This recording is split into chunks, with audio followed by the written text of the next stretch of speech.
Netflix soars, competition ahead for Johnson & Johnson, and Goldman goes direct to consumers. This time on the Morningstar Weekly Wrap.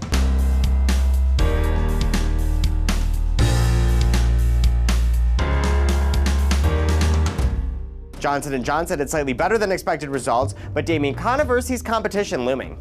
Johnson & Johnson reported solid third-quarter results. However, there's increasing concerns over several of its products that are facing near-term patent losses. In particular, Remicade, which is about 10% of total sales, is facing biosimilar competition really over the next few weeks here that we think will be worse than what consensus is anticipating. So we still view the stock as slightly overvalued, and despite a strong quarterly result, the stock did sell off, partly due to those upcoming concerns about patent losses. Netflix beat its own low guidance on new subscribers in the quarter, sending shares soaring, but Neil Macker thinks the stock looks expensive.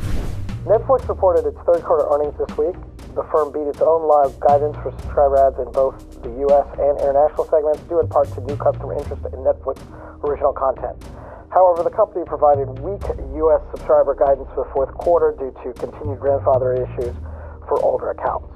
As we previously discussed, U.S. net ads continue to decline faster than expected. The current guidance for the fourth quarter implies a 25% annual decline in total net ads in 2016 versus a 1% decline in 2015 and a 9% decline in 2014.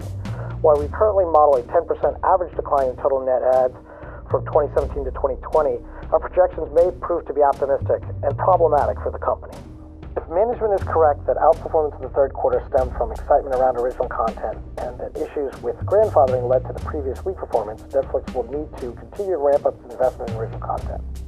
This will occur without being able to raise prices sharply, thus pressuring margins. We are maintaining our narrow moat rating and $69 fair value estimate for Netflix. With shares trading in two-star territory, investors should wait before putting new money to work. Goldman Sachs reported a decent quarter, and Michael Wong thinks there's some opportunity in the bank's direct-to-consumer loan platform, Marcus. Goldman Sachs recently launched its online consumer lending platform, Marcus, and we believe that this initiative can move the needle for the company. This is a practically unimaginable event that likely wouldn't have occurred except for the more recent developments in financial technology and changes in consumer demographics. This push by Goldman Sachs is part of a large trend for money financial institutions. They have to find what to do with all of their deposits and excess capital. We've seen other pushes into lending products and interest rate related revenue streams from companies such as Morgan Stanley, Stifel Financial, Raymond James Financial, Charles Schwab, and TD Ameritrade.